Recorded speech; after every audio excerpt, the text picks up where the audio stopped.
దేశికుడు అంటే దిశని సూచించువాడు. ఇలా ప్రయాణం చెయ్యండి అని చెప్పాలి.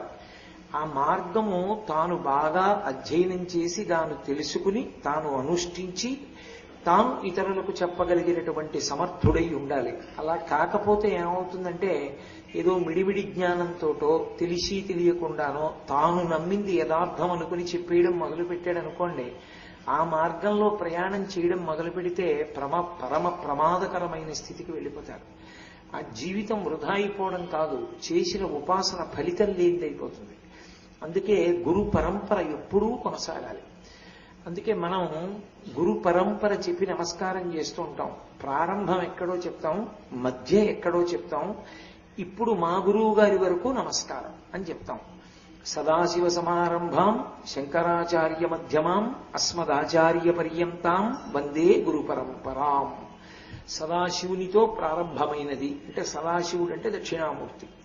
దక్షిణామూర్తితో ప్రారంభమై మధ్యలో శంకర భగవత్పాదులుండి ఈ చివరకు వచ్చేటప్పటికి ఇప్పుడు నాకు ఉపదేశం చేసినటువంటి మా గురువు గారు ఎవరున్నారో ఆ గురువు గారి పర్యంతము ఆ గురు పరంపరకంతటికీ నమస్కరించుతున్నాను. ఇందులో మీరు చూడండి, లౌకికంగా కూడా తండ్రి తెలుస్తాడు, తండ్రి పేరు తెలుస్తుంది, తాత పేరు తెలుస్తుంది, ముత్తాత పేరు తెలుస్తుంది. ముత్తాత పైన ఉన్నటువంటి వాళ్ళ పేర్లు తెలియచ్చు, తెలియకపోవచ్చు. ముత్తాత పేరు వరకు మాత్రం తెలియకపోవడం చాలా తప్పు, తెలిసి ఉండి తీరాలి. ఆ పైన తెలియకపోతే పెద్ద దోషం ఏం కాదు. వంశమునందు పూర్వులు అని పిలుస్తారు. అలాగే గురు పదవి యందు కూడా ఒక విధానం ఉంటుంది. ఇప్పుడు మీకు తేలికగా అర్థం అవ్వాలి అంటే, నేనున్నాను అనుకోండి, నాకు ఒక గురువు గారు ఉన్నారు. ఆ గురువు గారిని గురువు అని పిలుస్తాం. ఎందుకంటే గురువు అంటే గు అంటే చీకటి, రు అంటే తొలగించేవాడు. చీకటిని తొలగించి అజ్ఞానాన్ని తొలగించి జ్ఞానం అనేటటువంటి జ్యోతిని చూపించి దారి చూపిస్తారు కాబట్టి గురువు. మా గురువు గారు ఉంటారు, మా గురువు గారికి ఒక గురువు గారు ఉంటారు. పరంపర కదూ, ఆ మార్గం అలా వస్తూ ఉంటుంది. మా గురువు గారిని పరమ గురువు గారు అంటారు.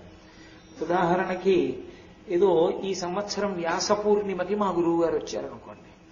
మా గురువు గారు వస్తే నాకు శిష్యులైన వారు ఎవరైనా ఉంటే వారు అప్పుడు మా గురువు గారిని ఏమనాలంటే పరమ గురువు గారు అనాలి. గురువు యొక్క గురువు పరమ గురువు. పరమ గురువు గారు పరమేష్ఠి గురువు. పరమేష్ఠి గురువు యొక్క గురువు పరాపర గురువు. పరాపర గురువు యొక్క ముందు గురువులు పూర్వాచార్యులు అంటారు. అందుకే మంగళాశాసనపరై మదాచార్య పురోగమై సర్వైశ్చ పూర్వైరాచార్యై సత్కృతాయాస్తు మంగళం. పూర్వాచార్యులు అని పిలుస్తారు. అందుకని గురువు, పరమ గురువు, పరమేష్ఠి గురువు, పరాపర గురువు, పూర్వాచార్యులు, అది పరంపర నడుస్తూ ఉంటుంది. ఇందులో చిత్రం ఏమిటంటే, సదాశివ సమారంభాం శంకరాచార్య మధ్యమాం అన్న శ్లోకానికే వేరొక శ్లోకం కూడా ఉంది, అదే భావనని ఇస్తుంది. నారాయణ సమారంభాం వ్యాసశంకర మధ్యమాం అస్మదాచార్య పర్యంతాం వందే గురు పరంపరాం. ఏమండి, మరి సదాశివ సమారంభాం అని ఒక శ్లోకంలో అన్నారు, నారాయణ సమారంభాం అని ఒక శ్లోకంలో అన్నారు. మరి సదాశివ సమారంభాం అని మళ్ళీ నారాయణ సమారంభాం అంటే శ్లోకంలో తేడా రాదా? మొట్టమొదట ఉన్న గురువు యొక్క పేరు మార్పు జరగలేదా అని అనుమానం రావచ్చు. కానీ అందులో ఉన్నటువంటి సాంకేతికమైన విషయాన్ని మీరు గ్రహించాలి. వేదం ఒక హామీ ఇచ్చింది. తండ్రి జన్మతః గురువు బిడ్డకి. ఏ బిడ్డకైనా సరే తండ్రి జన్మతః గురువు. ఎందుచేత గురువు అంటే భార్యకి భర్త గురువు.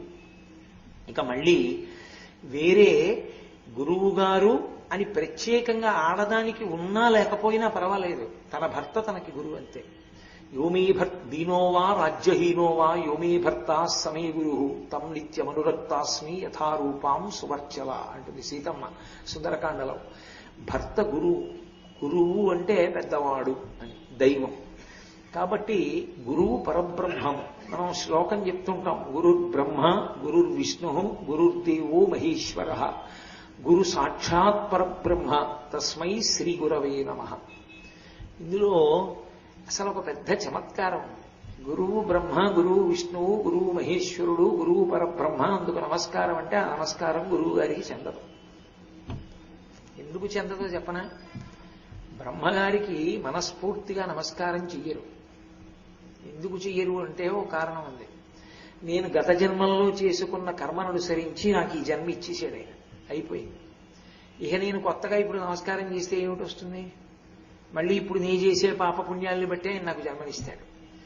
కాబట్టి బ్రహ్మగారికి నమస్కారం చేస్తే నాకు కొత్తగా వచ్చేది లేదు. నీ చేసుకున్న పాపపుణ్యాలు భక్తిని బట్టి విష్ణువు రక్షిస్తాడు. చిట్ట చివర జ్ఞానమిచ్చి మోక్షాన్నో లేకపోతే పునరుత్పత్తి కొరకు శరీరాన్నో మహేశ్వరుడు పడగొడతాడు. గురువుకి ఆ కారణం చేత నమస్కరించారు. అలా అయితే గురువు ఈ దేని చేత సృష్టికర్త? గురువు సృష్టించలేదు, తల్లిదండ్రులు సృష్టికర్త. గురువు కాదుగా ఈ శరీరాన్ని సృష్టించింది.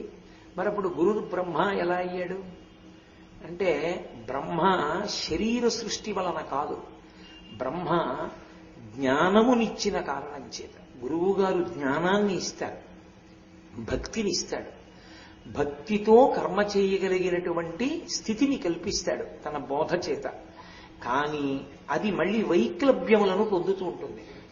ఒకసారి భక్తి ఏర్పడింది అనుకోండి, అది స్థిరంగా ఉండిపోతుంది అనుకోవడానికి అవకాశం ఏం లేదు. అందుకే మీరు నన్ను కొంచెం విశాల హృదయంలో అర్థం చేసుకుంటాను అంటే, నేను వేదాంతంలో ఒక తాత్పర్యం చెప్తాను. ఎవరికి చాలా చిన్న వయస్సులో భక్తి అలవడిందో వారిది పరిణత భక్తి. అంతకు ముందు కొన్ని జన్మల పాటు ఉపాసన నడిచిందని గుర్తు. మధ్య వయస్సులోనో వృద్ధాప్యంలోనో వచ్చిందనుకోండి భక్తి, అది ఇంకా బాగా పాదుకున్న భక్తి కాదు. అది ఇంకా ఉత్తర జన్మల్లో బాల్యం నుంచే ఆ భక్తితో ఉండగలిగిన స్థితి ఏర్పడాలి. అలా ఏర్పడాలంటే పుట్టుకతో భగవంతుని యందు ఆ అనురక్తి కలగాలి. అది గత జన్మ వాసనాబలం. భగవంతుడిని తిరిగి ఆయన మీద మమకారంతోనే శరీరం వదిలేశాడు. పుట్టుకతో వచ్చేస్తుంది భక్తి, ప్రహ్లాదుడికి వచ్చినట్టు. అది తరించిపోతున్నాడు అనడానికి దగ్గర. అందుకే మీరు మహాత్ముల చరిత్రలు చూడండి, సాధారణంగా బాల్యం నుంచే భక్తి అలవడుతుంది. కాబట్టి ఈ భక్తి యందు ఉత్థాన పతనాలు ఉంటాయి. భక్తి కదిలిపోతూ ఉంటుంది. చాలా భక్తిగా ఉన్నవాడు భక్తి వదిలిపెట్టేస్తాడు. ఏదో ఆపద వస్తుంది, నేను ఇంకా దేవుణ్ణి నమ్మట్లేదండి, పూర్వం తిరిగేవాడిని, సంధ్యావందనం అవి చేసేవాడిని, అవన్నీ ఉట్టిది, నేను ఇప్పుడు అవన్నీ మానేశానండి అంటే మళ్ళీ ఏదో కొన్నాళ్ళు పోయిన తర్వాత మళ్ళీ ఆ మార్గంలోకి వస్తాడు. అంటే భక్తి యందు ఉత్థాన పతనములు ఉంటాయి. నిలబడడం, జారిపోవడం జరుగుతాయి. ఇలా నిలబడి జారిపోకుండా కష్టమన్నది రాకుండా ఎలా ఉంటుందా? మనుష్య శరీరంలో ఉన్నావంటే పాపపుణ్యాలు చేశావు కాబట్టే మనుష్య శరీరంలో ఉన్నావు. కేవలం పుణ్యం చేస్తే దేవతగా ఉండు. కాబట్టి దుఃఖం రాకుండా ఎందుకుంటుంది? దుఃఖం వచ్చింది కాబట్టి భగవంతుడిని గట్టిగా పట్టుకోవాలి. మళ్ళీ అలాంటి పాపం చేయకుండా నన్ను రక్షించమని అడగాలి అని బోధ చేసి భక్తి చెడిపోకుండా రక్షిస్తాడు గురువు. అందుకని విష్ణువు సామాన్య సృష్టి వలన అని అన్వయం చేయకూడదు. భక్తిని ఇచ్చాడు కాబట్టి బ్రహ్మ, భక్తిని రక్షించాడు కాబట్టి విష్ణువు. చిట్ట చివరికి అజ్ఞానం కొద్దిగా ఉండిపోతూ ఉంటుంది. ఆ ఉండిపోతున్న అజ్ఞానాన్ని శిల్పి ఉలిమి చెక్కినట్టుగా శుతిమెత్తగా కొట్టవలసిన చోట శుతిమెత్తగా కొడుతూ, గట్టిగా కొట్టవలసిన చోట గట్టిగా కొడుతూ, కళ్ళు చెక్కేటప్పుడు ఎంత జాగ్రత్తగా చెక్కుతాడో అలా చెక్కుతూ, ఒక్కొక్క చోట గట్టిగా కొట్టవలసిన చోట గట్టిగా కొడుతూ అజ్ఞానాన్ని పూర్తిగా తొలగతోస్తాడు కాబట్టి మహేశ్వరుడు. ఈ మూడు కలిపిన స్వరూపమై తానుండి ఎప్పుడు ఏది చెయ్యాలో అది చేస్తూ పెడతాడు కాబట్టి పరబ్రహ్మం. అందుకని గురుర్బ్రహ్మ గురుర్విష్ణు గురుర్దేవో మహేశ్వర గురు సాక్షాత్ పరబ్రహ్మ తస్మై శ్రీ గురవై నమః. అంతేగాని గురువుగారు బ్రహ్మ అండి, గురువుగారు విష్ణువు అండి, గురువుగారు శివుడండి అని అర్థం చెప్పకూడదు దానికి. అలా అయితే సృష్టికి స్థితికి లయకి కారణమవుతాడు. అది అర్థం ఉండదు అప్పుడు. జ్ఞానపరంగా వచ్చేటటువంటి శ్లోకం ఆ శ్లోకం. అందుకని గురువుకి నమస్కరిస్తున్నాను. అప్పుడు గురువుకి శిష్యుడితో అనుబంధం వచ్చింది. లేకపోతే ఆ శ్లోకం అనుబంధాన్ని ఇవ్వదు గురు శిష్యుల మధ్య. కనుక గురు పరంపర యందు కూడా సదాశివ సమారంభాం అన్నవాళ్ళు నారాయణ సమారంభాం అని మళ్ళీ శ్లోకం ఎందుకు మారిందండి? వెనక్కి రండి అంటే, భర్త సహజంగా గురువు, తండ్రి పుట్టుకతో గురువు అంతే. మళ్ళీ ఇంకా తండ్రి వేరొకడు అనడానికి శాస్త్రం అంగీకరించదు, తండ్రియే గురువు. అందుకే మీరు చూడండి, ఇప్పుడు ఈ బాబు ఉపనయనం చేసుకొచ్చాడు ఇక్కడికి. ఉపనయనంలో అతనికి బ్రహ్మోపదేశం ఎవరు చేశారు? వాళ్ళ నాన్నగారు చేస్తారు. అతనికి గాయత్రీ మంత్రం ఎవరిచ్చారు? వాళ్ళ నాన్నగారు ఇచ్చారు. వాళ్ళ నాన్నగారు కాకుండా ఇంకోళ్ళు ఇవ్వడానికి అవకాశం లేదు, వాళ్ళ నాన్నగారే ఇవ్వాలి. వాళ్ళ నాన్నగారే ఇవ్వాలని ఎవరు విధించారు? వేదం విధించింది. వేదం ఎవరు? పరమేశ్వరుడు. అంటే ఇప్పుడు తండ్రి ఈ పిల్లవాడికి జన్మతః ఎవరసలు? గురువు. ఆయన తప్ప వేరొకడు గాయత్రి ఇవ్వకూడదు. ఆయన ఇవ్వలేదనుకోండి, ఇతనికి కర్మాధికారం లేదు. అలా కూర్చోవడమే గాయత్రి చేయకుండా. ఆయన ఇచ్చారు కాబట్టి ఆ పిల్లాడంత వైదికంగా వచ్చి కూర్చుని శంకర జయంతి జరుగుతోంది, గురు వైభవం చెప్తున్నారు, మనం తెలుసుకోవాలి అని ఒక్కడు హైదరాబాద్ నుంచి బయలుదేరి వచ్చి కూర్చుని వింటున్నాడు ఉపన్యాసాలు. అందుకని తండ్రి జన్మతః గురువు. తండ్రి జన్మతః గురువైనప్పుడు పరంపర యందు కూడా ఈ రహస్యాన్ని చెప్పడానికి, ఈ సాంకేతిక విషయాన్ని సూచించడానికి తండ్రి కొడుకుల సంబంధం ఉన్న వాళ్ళని తీసుకొచ్చి గురు పరంపరలోకి కలుపుతారు, పేరు మార్చి. అంతేకాని నారాయణుడు ఒకడు సదాశివుడు ఒకడు అని అర్థం చెప్పకూడదు. ఏదోనండి ఆయనకి సరదా పుట్టింది అందుకని సదాశివుడు అన్నాడు, ఈ సరదా పుట్టింది నారాయణుడు అన్నాడండి, ఏమో మరి అలాగే అనాలండి ఇలాగే అనాలండి అని చెప్పి దెబ్బలాడుకోకూడదు పేర్లు పెట్టి. నారాయణ శబ్దం ఎందుకు ఉపయోగిస్తారంటే తండ్రి గురువు అన్నది నిర్ధారించడానికి నారాయణ శబ్దం వేస్తారు. ఎందుకని? నారములన్నిటికీ ఆయన ఆయనమై ఉన్నాడు, సమస్త జీవులకు ఆయన ఆధారమై ఉన్నాడు. అప్పుడు కొడుకుతనం ఎక్కడ మొదలవుతుందంటే నారాయణ శబ్దం వాడితేనే కొడుకుతనం వస్తుంది, లేకపోతే కొడుకు శబ్దం రాదు. ఎందుకని? ఈ సృష్టి చెయ్యవలసిన బ్రహ్మగారు ఎక్కడి నుంచి వచ్చాడు? నారాయణుని నాభికమలంలోంచి వచ్చాడు. ఆ బ్రహ్మగారు సృష్టి చేస్తే కదా మనందరం వచ్చాం. కాబట్టి ఇప్పుడు సృష్టికర్త అయిన బ్రహ్మ ఎవరికి కొడుకై ఉన్నాడు? నారాయణునికి కొడుకై ఉన్నాడు. నారాయణునికి బ్రహ్మగారు కొడుకై ఉంటే అందరికీ గురు పరంపరలోకి ఎవరొచ్చి తీరాలి? బ్రహ్మగారు రావాలా వద్దా? సృష్టికర్త కాబట్టి ఆయన రావాలా వద్దా? రావాలంటే నారాయణుడు రావాలా వద్దా తండ్రి గురువు కింద?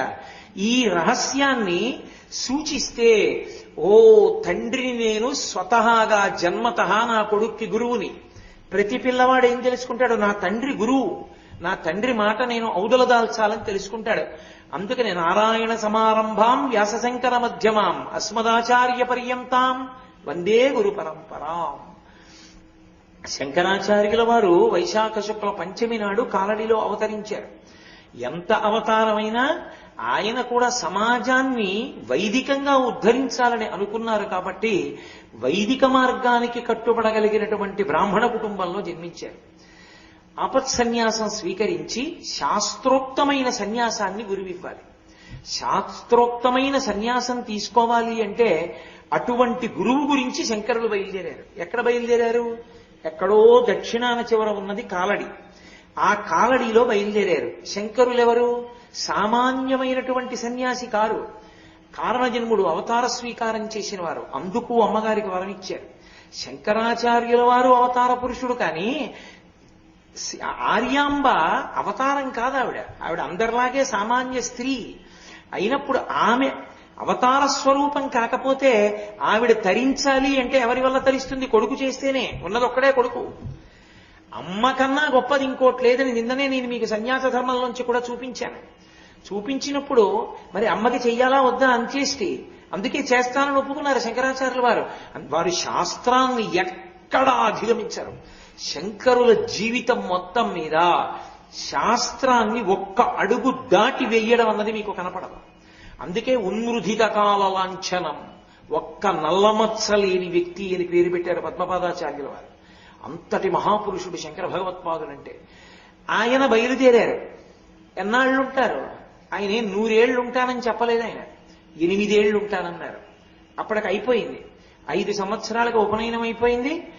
చాలా తొందరగా సన్యాసం స్వీకరించేశారు. అవతార పరిసమాప్తి అయిపోతుంది. మరి వైదిక మార్గాన్ని రక్షించేవాడు ఎవరు దేశంలో? అందుకే వ్యాస భగవానుడు కోరుకున్నాడు. బదరీనాథ్లో వ్యాస దర్శనం అవ్వాలని కోరుకుంటారు మహాత్ములందరూ. మీరు ఒక్కటే గుర్తుపెట్టుకోండి, ఎప్పుడైనా వాంగ్మయాన్ని పరిశీలనం చేసేటప్పుడు వీరికి వ్యాస దర్శనమైనది అని ఎక్కడైనా కనపడింది అనుకోండి, మీరు వెంటనే పుస్తకానికి ఆయనకి ఓ నమస్కారం చేయాలని గుర్తు. వ్యాసుడంటే అంత గొప్ప స్థితి. అటువంటి వ్యాసుడు గోవింద భగవత్పాదులకు దర్శనమిచ్చాడు. దర్శనమిచ్చి నువ్వు ఇక్కడే నేను ఇక్కడే కూర్చుంటే పరమశివుడు అవతారంగా వచ్చాడు శంకరాచార్యుల వారిగా. గురువు గారి కోసం నడిచొస్తున్నాడు. సన్యాసాశ్రమ ధర్మం వాహనాలెక్కి తిరగకూడదు, బళ్ళెక్కి తిరగకూడదు. పీఠాధిపతికి వెనక విశేషమైనటువంటి వాహనాలు వస్తాయి, పెద్ద పెద్ద ఏనుగులు వస్తాయి, ఒంటెలు వస్తాయి, గుర్రాలు వస్తాయి. కానీ అన్నిటినీ చూసి ఒక్కసారి పీఠం యొక్క సంప్రదాయము అని వాటి వంక చూసి నమస్కారం స్వీకరిస్తారు. తాను మాత్రం నడిచొస్తారు తప్ప, లేకపోతే శిష్యులు పల్లకీలో కూర్చుంటే శిష్యులు మొయ్యాలంతే తప్ప వాహనం ఎక్కి తిరగకూడదు సన్యాసి. సన్యాస ధర్మానికి వ్యతిరేకం అది. కాబట్టి శంకరాచార్యుల వారు భూమినంతటినీ కూడా, భరత భూమినంతటినీ కూడా 3 పర్యాయములు పాదచారి అయి పర్యటించారు. శంకరాచార్యులు వారు చిన్న పిల్లాడు, ఎంతంత కాళ్ళు ఉంటాయి, నడిచొస్తున్నాడు. ఈ ఎప్పటికొస్తాడు హిమాలయ పర్వతాలకి? ఈ లోపల అయిపోదు ఆయన చేసుకున్న నిర్ణయం. కాబట్టి నువ్వెళ్ళు తొందరగా. ఎక్కడికి వెడతావు? నర్మదా నది ఒడ్డుకెళ్ళు. నర్మదా నది ఒడ్డున ఎందుకు కూర్చోవాలి? నీకు ఆ నర్మదా నదితోటి అక్కడ ఉన్న రావి చెట్టుతోటి ఇంకో సంబంధం ఉంది, నీకు బాగా తెలుసు. అందుకని వెళ్ళి అక్కడ కూర్చో, అక్కడ గుహలో అంటే. వెంటనే గోవింద భగవత్పాదులు అన్నారు, తప్పకుండా వెడతాను, కానీ వచ్చినవాడు పరమశివుడని నాకు ఎలా తెలుస్తుందని అడిగారు. ఎందుకని? ఒకరు ఇద్దరు సన్యాసం అడుగుతారు అనుకోకండి. పీఠాధిపతుల దగ్గరికి వెళ్ళి సన్యాసం అడిగేటటువంటి వాళ్ళు ఎందరో ఉంటారు. పరమాచార్య స్వామి వారు కామకోటి పీఠాధిపత్యం వహించిన రోజుల్లో రోజు ఎవరో ఒకరు వచ్చి అయ్యా నాకు సన్యాసం ఇవ్వండి అంటుండేవారు. పరమాచార్య వెంటనే అనేవారు, కామాక్షి మందిరంలో కూర్చుని 1,00,000 గాయత్రి చేసిరా అనేవాడు. మళ్ళీ వచ్చేవాడు, 1,00,000 అయిపోయిందా? అయిపోయింది. 1,00,000 చేసిరా? అయిపోయిందా? అయిపోయింది. మూక పంచశతి పారాయణ చేసిరా? ఇన్ని పారాయణలు అయ్యి అతను నిలబడగలడని నమ్మకం వస్తే అప్పుడు ఇచ్చేవారు సన్యాసం. ఎందరో వస్తారు గోవింద భగవత్పాదుల దగ్గరికి. పరమశివుడు వచ్చాడని ఎలా తెలుస్తుంది నాకు? నువ్వు అడగక్కర్లేదు, ఆయనే చెప్పేస్తాడు రహస్యంగా. నేను శివుణ్ణని చెప్తాడు, నీకు అర్థమవుతుంది, వెళ్ళు. గోవింద భగవత్పాదులు బయలుదేరి వచ్చారు. అందుకే శంకరాచార్యుల వారి గురు పరంపర దగ్గరికి వచ్చేటప్పటికీ వ్యాసుడు జోక్యం చేసుకోవలసి వచ్చింది శంకరాచార్యుల వారికి శాస్త్రీయ సన్యాసం ఇవ్వడానికి. శంకరాచార్యుల వారికి కూడా గురు పరంపర ఉంది. ప్రధానంగా నేను చెప్పాను కదా, ఆ గురు పరంపరని చెప్పినప్పుడు ఎక్కడ నుంచి చెప్తామంటే, నారాయణం పద్మభువం వశిష్టం శక్తించ తత్పుత్ర పరాశరంచ వ్యాసం శుకం గౌడపాదం మహాంతం గోవింద యోగీంద్ర వధాస్య శిష్యం అని చెప్తాం శంకరాచార్యుల వారికి ముందు వరకు. నారాయణం, నారాయణుడు గురువు. సదాశివుడిగా సదాశివుడు గురువు. కానీ పరంపర తండ్రి కొడుకు తండ్రి కొడుకు తండ్రి కొడుకు చెప్పాలంటే నారాయణుడు చెప్పాలి. అందుకని నారాయణం. నారాయణం శిష్యుడు పద్మభువం. పద్మభువం అంటే పద్మంలోంచి పుట్టినవాడు. పద్మంలోంచి పుట్టినవాడు ఎవరు? ఆయన నాభిగమనంలోంచే పుట్టాడు చతుర్ముఖ బ్రహ్మగారు. అంటే ఇప్పుడు కొడుక్కి తండ్రి గురువు. అంటే మనకి వేదంలో చెప్పిన పరంపర వస్తోంది. తండ్రి కొడుకు తండ్రి కొడుకు తండ్రి కొడుకు నడుస్తుంది కొంత దూరం. అందుకని నారాయణం పద్మభువం. బ్రహ్మగారు ఊరు ఎలా అయ్యాడండి? బ్రహ్మగారికి దేవాలయం కూడా లేదుగా. బ్రహ్మగారికి దేవాలయం లేదు, బ్రహ్మగారికి ఎక్కడా పూజ లేదు, బ్రహ్మగారికి విగ్రహం లేదు. మరి బ్రహ్మగారికి నమస్కారం ఎలా కుదురుతుంది? గురువుని బ్రహ్మగారిని గురువుగా తీసుకుని నారాయణుడి పక్కన పద్మభువం బ్రహ్మగారు గురువు అని చెప్పడానికి ఎలా ఆధారం? అంటే తండ్రికి కొడుకు కనుక. 2, ఆయన ఉపదేశం చెయ్యలేదని మీరు అనుకోకూడదు. నామమంత్రాన్ని ఇచ్చాడు నారదుడికి. 10 మంది మానసపుత్రులు ఉన్నారు, అందులో వశిష్ఠుడు కూడా ఒకడు. ఆయన అసలు ఉపదేశము అనేటటువంటిది ఒక శాస్త్రీయమైన విధానంలో నోటితో ఉపదేశం చెయ్యడం అనేటటువంటి ప్రక్రియ ప్రారంభమైంది ఎక్కడి నుంచి అంటే దత్తాత్రేయ స్వామి వారి దగ్గర ప్రారంభమైంది. దత్తాత్రేయ స్వామి వారికి పూర్వం ఉపదేశం అనేటటువంటి ప్రక్రియతో ఉండేది కాదు గురు పరంపరలో. కేవలంగా ఏమిటంటే ఏదో ఒక నామమో ఏదో ఒకటి ఇవ్వడం అంతే, అంతవరకే. కాబట్టి నారాయణం పద్మభువం బ్రహ్మగారు నారదుడికి ఇచ్చాడు, వశిష్ఠుడికి ఇచ్చాడు అలా ఉపదేశం. కాబట్టి బ్రహ్మగారు గురువు. కాబట్టి నారాయణుని తర్వాత బ్రహ్మగారు. నారాయణం పద్మభువం వశిష్టం. బ్రహ్మగారి కొడుకు వశిష్ఠుడు. బ్రహ్మమానసపుత్రుల్లో ఒకరిగా చెప్తారు వశిష్ఠుణ్ణి. 10 మంది ప్రజాపతుల్ని చెప్తారు. చెప్పినప్పుడు అందులో మానసపుత్రుల్లో నారదునితో సమాన స్థాయిలో వశిష్ఠుడు కూడా చెప్పబడతాడు. దీర్ఘకాలం ఉన్నవాడు. అటువంటి వశిష్ఠ మహర్షి బ్రహ్మగారికి కొడుకు. కాబట్టి గురు పరంపర ఎలా పెడుతోంది? తండ్రి కొడుకు కొడుకు. కాబట్టి ఇప్పుడు నారాయణుడి కొడుకు బ్రహ్మగారు, బ్రహ్మగారి కొడుకు వశిష్ఠుడు. ఇప్పటి వరకు మీరు గమనించాలి, తండ్రి కొడుకు, కొడుకు వచ్చింది కాబట్టి నారాయణం పద్మభువం వశిష్టం. వశిష్ఠుని దగ్గరికి వచ్చేటప్పటికీ సరే రామచంద్రమూర్తి నామకరణం చేశారు. వశిష్ఠ మహర్షి చాలా దీర్ఘాయుష్మంతుడు, ఆయన మహానుభావుడు, ఎన్నో విశేషమైనటువంటి పనులు చేశాడు. ఇవన్నీ పక్కన పెట్టండి. గురు పరంపరలో వశిష్ఠుడి గురించి చెప్పినప్పుడు ఒక పెద్ద చమత్కారం ఉంది, చాలా పెద్ద చమత్కారం. అది మీరు కనిపెట్టవలసి ఉంటుంది. ఏమిటా చమత్కారం అంటే, వశిష్ఠుడు తన పరమ గురువు అయినటువంటి వారికి తాను ఉపదేశం చేశాడు గురువుగా. పరమ గురువు శిష్యుడిగా వచ్చాడు మళ్ళీ వశిష్ఠుడికి. వశిష్ఠుడికి గురువు ఎవరు? బ్రహ్మగారు, తండ్రి కాబట్టి. బ్రహ్మగారు గురువు అయితే బ్రహ్మగారి తండ్రి నారాయణుడు వశిష్ఠుడికి ఏమవుతాడు? పరమ గురువు అవుతాడు. నారాయణుడు పరమ గురువు. ఆ నారాయణుడేగా రామచంద్రమూర్తిగా వచ్చాడు. నారాయణుడు రామచంద్రమూర్తిగా వస్తే రామచంద్రమూర్తిని కూర్చోబెట్టి పాఠం చెప్పింది, ఉపదేశం చేసింది ఎవరు? వశిష్ఠుడే. కాబట్టి తన పరమ గురువుకి తాను గురువుగా కూర్చుని మళ్ళీ శిష్యుడిగా ఉపదేశం చేశాడు నారాయణుడిని కూర్చోబెట్టి. ఈ విశేషం అందింది ఒక్క వశిష్ఠుడికి గురు పరంపరలో. అది అక్కడ పట్టుకోవలసినటువంటి విశేషం. కాబట్టి నారాయణం పద్మభువం వశిష్టం. అంతేకాదు, అద్వైత సంప్రదాయం దగ్గరికి వచ్చేటప్పటికీ అసలు అద్వైతంలో పరమాద్భుతమైనటువంటి గ్రంథాన్ని రామచంద్రమూర్తి ఉపదేశంగా ఇచ్చినవాడు వశిష్ఠుడే. యోగవాసిష్టము అని ఒక గ్రంథం, అదంతా అద్వైత సంప్రదాయాన్ని చెప్తుంది. ఆ యోగవాసిష్టాన్ని ఇచ్చినటువంటి వాడు వశిష్ఠ మహర్షి. కాబట్టి నారాయణం పద్మభువం వశిష్టం తత్పుత్ర శక్తించ, ఆ వశిష్ఠుని యొక్క కుమారుడు శక్తి. ఆ శక్తి తరువాతి గురు పరంపరలో శంకరాచార్యుల వారి గురు పరంపరని స్పృశిస్తున్నాను నేను. కానీ ఎక్కువగా ఎందుకు మాట్లాడకుండా వెళ్ళిపోతున్నాను అంటే, ప్రధాన ప్రసంగం నాది శంకర భగవత్పాదుల మీద. అందుకని శంకర భగవత్పాదుల దగ్గరికి చేరడానికి వెడుతున్నాను తొందరగా. నారాయణం పద్మభువం వశిష్టం తత్పుత్ర శక్తించ. ఆ వశిష్ఠుడి కొడుకు శక్తి, ఆయన పేరు శక్తి మహర్షి. ఆ శక్తి మహర్షి వశిష్ఠుడి తర్వాత గురుస్థానాన్ని అలంకరించాడు పరంపరలో. ఈ శక్తి మహర్షి చాలా విచిత్రమైనటువంటి స్థితి. వశిష్ఠుడు ఏదో దేహత్యాగం చేసిన తర్వాత గురు పరంపరలోకి వచ్చినవాడు కాడు. ఇక్కడ వరకు మీరు జాగ్రత్తగా గమనిస్తే, తండ్రి ఉండగానే కొడుకు, కొడుకు ఉండగానే తరువాత మనవడు, అలా వస్తున్నారు గురు పరంపరలో. నారాయణుడు ఎప్పుడూ ఉంటాడు, పద్మభువం బ్రహ్మగారు ఎప్పుడూ ఉంటాడు, వశిష్టం చాలా కాలం ఉన్నాడు. వశిష్ఠుడు ఉండగానే శక్తి కూడా గురువయ్యాడు పరంపరలో. ఎలా అవుతాడండి అని మీరు నన్ను అడగచ్చు. గురు పదవిని ఇస్తాడు, ఇకపైన నువ్వు దీన్ని నిర్వహిస్తున్నావు అంటారు, అప్పుడు వస్తుంది. అందుకే మీరు చూడండి, ఒకానొకప్పుడు పౌరాణిక వాంగ్మయం అంతా కూడా వేరు వేరు పేర్లతో పిలిచారు. యవనాశ్వుడు అని పిలిచారు, దుందుమారుడు అని పిలిచారు, కల్మషపాదుడు అని పిలిచారు. కానీ కంచికామకోటి పీఠాధిపత్యం వహించినటువంటి మహాపురుషులు సదాశివ బ్రహ్మేంద్ర స్వాముల వారు గురు పరంపరా రత్నావళి అని ఒక స్తోత్రాన్ని చేశారు. కంచి కామకోటి పీఠాధిపతుల్లో సదాశివ బ్రహ్మేంద్ర స్వామి వారి గురువు గారి వరకు ఉన్నటువంటి జీవిత విశేషాలన్నింటినీ కూడా ఆ గురురత్నమాలికలో చెప్పారు. ఆ చెప్పినప్పుడు శక్తి మహర్షి గురించి ఆయన ఒక చిత్రమైన విషయాన్ని చెప్పారు. అది చాలా పురాణాల్లో లేదు. కానీ సదాశివ బ్రహ్మేంద్రులు అంటే సామాన్యులు కారు, జీవన్ముక్తులు వారు. వారు బ్రహ్మము యొక్క స్థాయిని పొందినవారు. అందుకని వారు ఏదో ఆధారం లేకుండా చెప్పరు.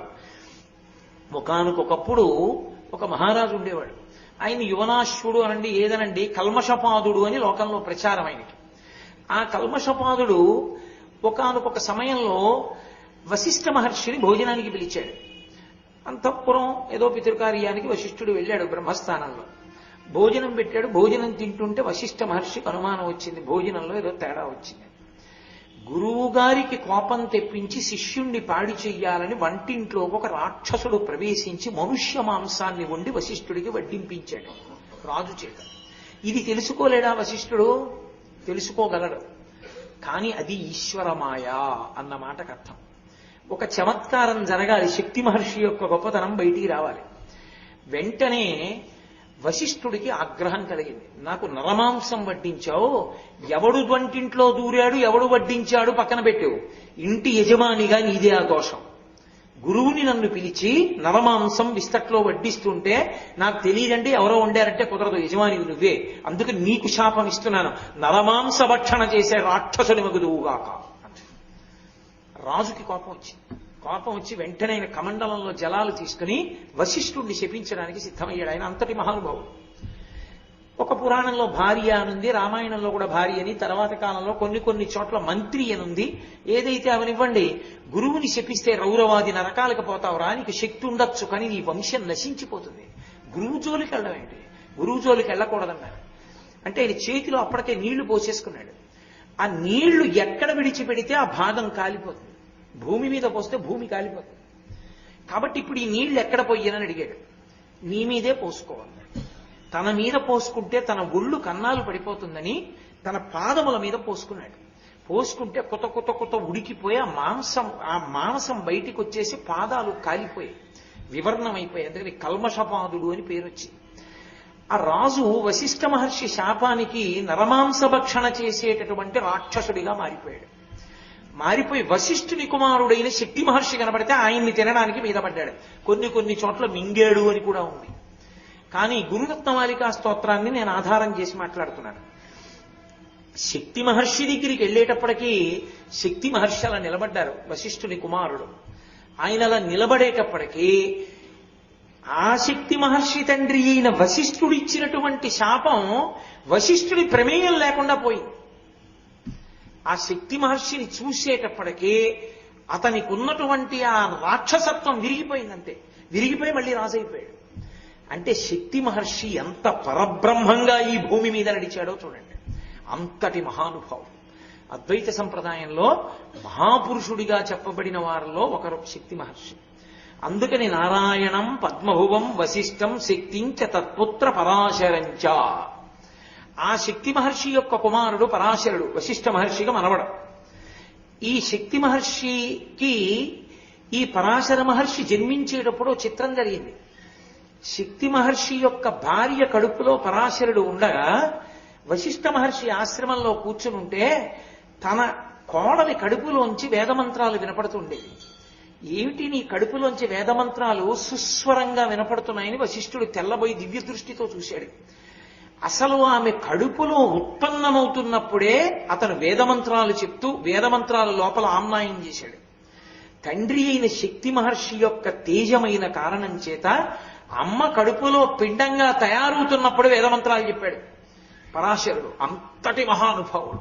అసలు పరాశరుని గురించి చెప్పడం చాలా కష్టం. అందుకే పరాశరుడు యొక్క తేజస్సు తప్ప వేద విభాగం చెయ్యగలిగినటువంటి మహాపురుషుణ్ణి సృజించలేదని పరదేవత ఆయనకి కామప్రచోదనం చేసి సత్యవతి యందు వీర్యము నిక్షేపించేటట్టు చేసింది.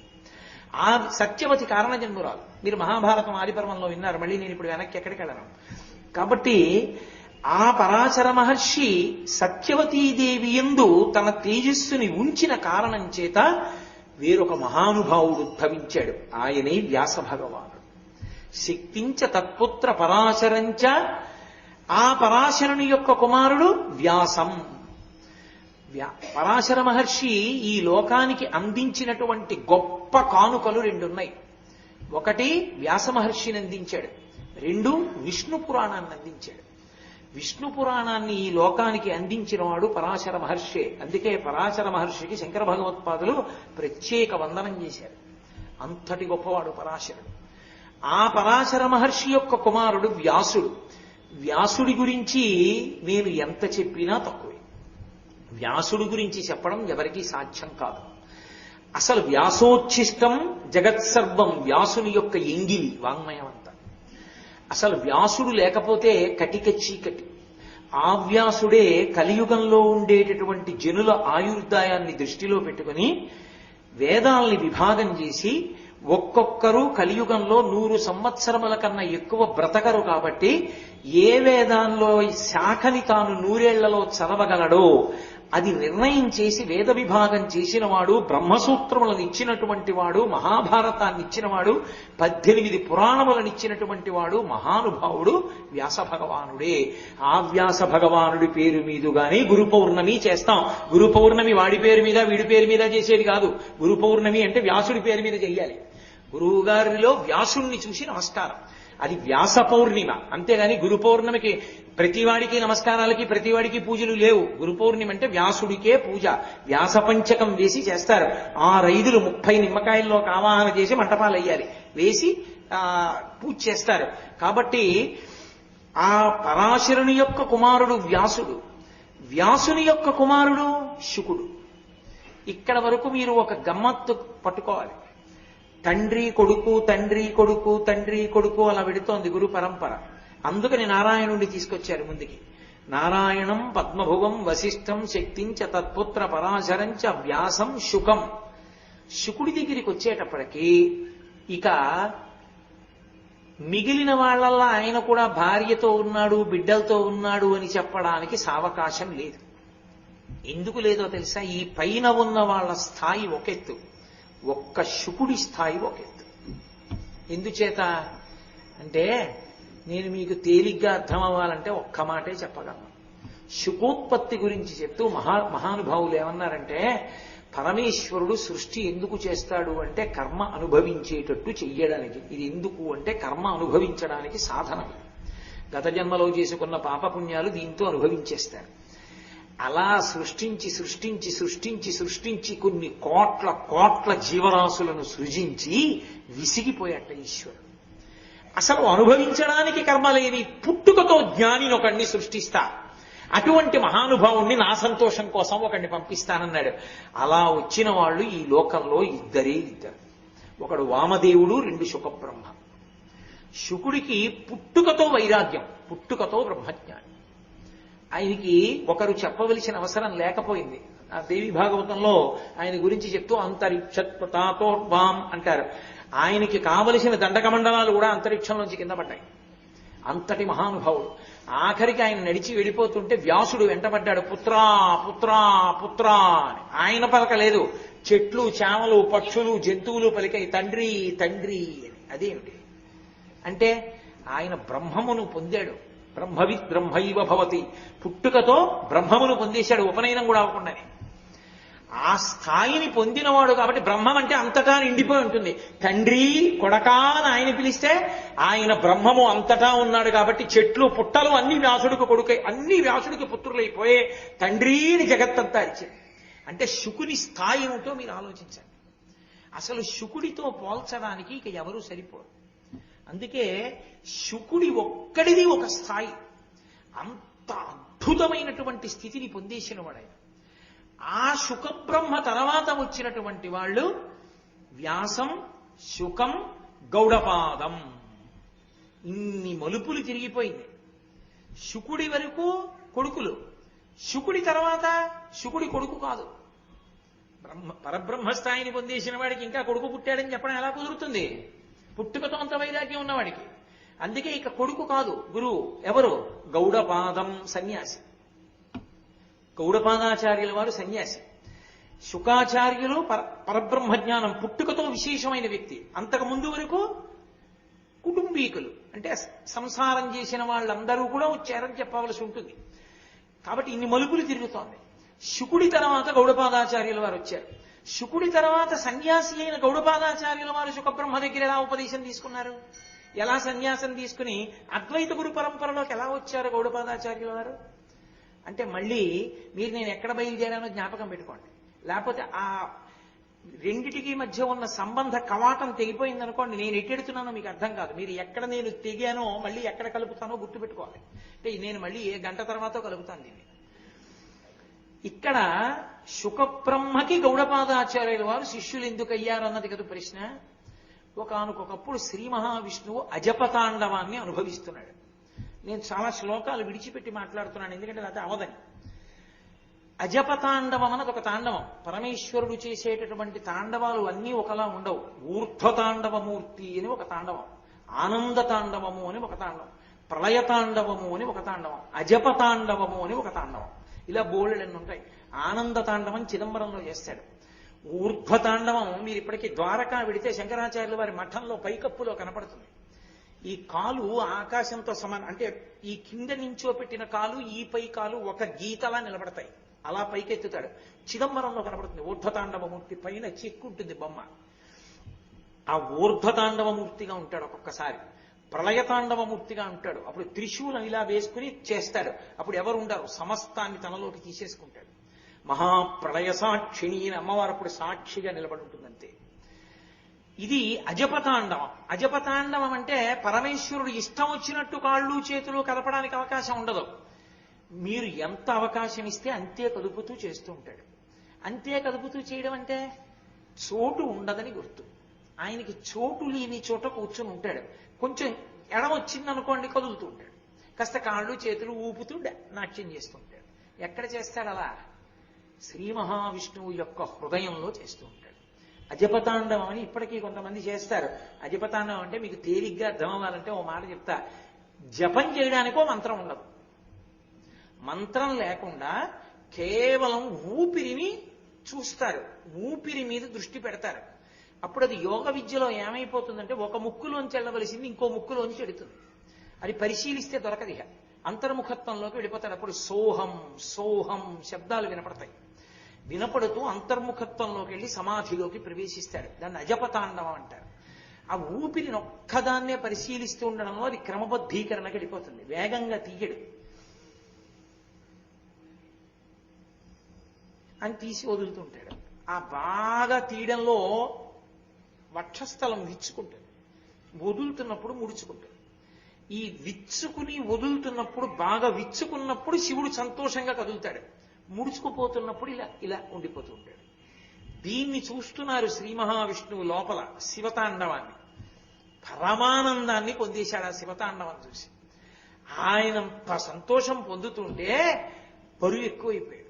బరువు ఎక్కువైపోతే కిందెవరున్నారు? శేషుడు ఉన్నాడు. ఆయన మోస్తున్నాడు. మరి ఆయనే కదా, ఆదిశేషుడే పడక, ఆదిశేషుడే కుర్చీ, ఆదిశేషుడే గొడుగు ఆయనకి. కాబట్టి శేషుడు అయ్య బాబోయ్ ఏమిటి స్వామి ఇంత బరువు ఎక్కిపోతున్నారు, అకస్మాత్తుగా మొయ్యలేకపోతున్నాను అన్నాడు. అజపతాండవం చూస్తున్నాను రా అన్నారు విష్ణువు. ఆయనకి తెలిసి అడుగుతాడని. అజపతాండవమా అంటే ఏమిటి అన్నాడు. నీ చెప్తే ఏమర్థం అవుతుంది? చిదంబరం పో, అక్కడ చూడు. శివుడు చేస్తుంటాడు ఆనందతాండవం. అజపతాండవం నాలో చూస్తున్నాను, ఆనందతాండవం చిదంబరంలో చూడు, చిదంబరం వెళ్ళన్నారు. అంటే అయితే నేను ఇప్పుడే బయలుదేరుతున్నాను అన్నారు. వెళ్ళు, కానీ ఎలాగో వెడుతున్నావు కాబట్టి భూలోకం మీదకి నువ్వు ఒక ఉపకారం చేసిరా, నువ్వు మహాభాష్య రచన చెయ్యి అన్నాడు. తప్పకుండా చేస్తాను అన్నారు. రచన చేసి రావడం కాదు, మహాభాష్య ప్రచారం కూడా నువ్వే చేసి మళ్ళీ రా అన్నారు. చేస్తాను.